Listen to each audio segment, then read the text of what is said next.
let's get into the 3-star sports card corner. We want to thank our good friends there. If you missed it last week, we opened a box of WNBA Prism. It wasn't very good, but we opened it.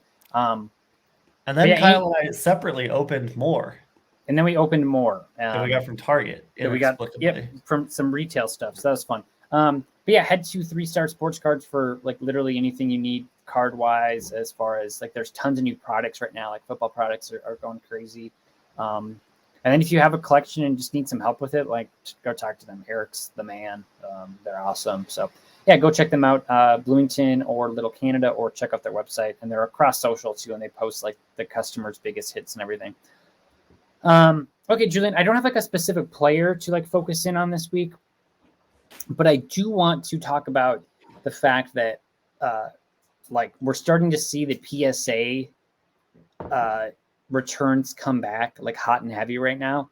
And it's big. So, and you can't fault this. You and I talked about this before. When cards were like $16 to send into PSA, and card markets were like the prices were going insane. And that's why PSA ended up getting shut down anyways, because it was like, oh, what the hell? There's so many cards here, of course.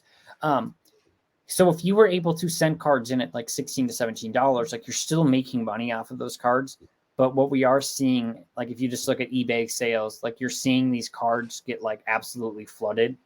And like, especially the base cards of like your, I think like, right. Like I sent in like a Kevin Porter Jr. Prism base card, and it ended up coming back. It's like a PSA 9. And I think that was like a $60 card last year when I sent it in. I'm like, well, worst case scenario, I make $60. And now it's like a $25 to a $30 card, which like, yeah, you're still making $9, but then you think about like shipping equipment and the eBay fee. So you're making like $6. And then you're like, well, was that actually worth it? Just hold the card at that point, right? Like, well, yeah, maybe. But then the other thing is like more and more of these cards are coming back. So it's a really tricky balance. Like keep an eye on like what you have graded. And what I would do is like you're right with the holding is I'm waiting for some of these guys just to have like big games, especially in the NBA. Like I just got a bunch of Tyler Herro cards back, and like when I sent them in at the time, the cards were like $200 cards, and now they're back down to like 40 or 50. So I think what you do is you just wait for these guys to blow up, and you try to like, you just have to be agile and like post these cards when it's actually funny. I was watching the Vikings game last weekend with one of my buddies, and Henry Ruggs scored a touchdown, and I have like an mosaic pink camo card of Henry Ruggs. It's a PSA 9. And I asked my wife, I was just like, hey, can you send me a picture of that card? And I posted on eBay, and nobody bought it, but shocking. Yeah. Right. But that's like kind of what you have to do, because it's not like before where it's like, oh, I'm just going to go $10 under the price and I'm still going to make $200. Now, like you actually do have to like kind of like look at what you invested into these cards, and because the prices aren't what they used to be. Last year. Now they're not at what the floor was either. So, and I'm actually curious. I'm going to look this up right now.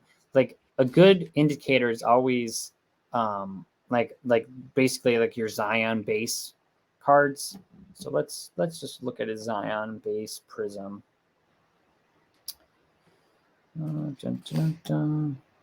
Yeah. So his base Prism, like looking at the chart for the last 30 days, PSA 10. Yeah, we're down to like, 396, which is fine, I guess. There's probably better information out there, but basically we're just seeing, because more and more of these cards are coming back, you're going to see more and more of dip because pop counts are going to go up, and there's going to be more of them, and the demand's going to go, down, and the price is going to go down. So might be time to get some cards of guys you like. Honestly, that's also a way to look at it is because there's both sides of the supply and the demand, right? Like, yeah. And who knows, like, and maybe it's one of those things where like the prices go down for a little bit, then we realize we don't care because you're still going to pay X amount of price, even though there's more of them. Especially right if it's like a long-term hold like Zion or Luka, if you're going to get like a short-term dip in like Luka cards or something, I don't know. I'm not saying that's going to happen, but yeah, I still have like 200 cards yet to pick up from PSA Oh my that are on God, their way dude. back, and I am nervous about what these cards are because I've like totally forgot what they are. So. I have 2, so You have 2 more, yeah. I don't know where those are. We'll find out.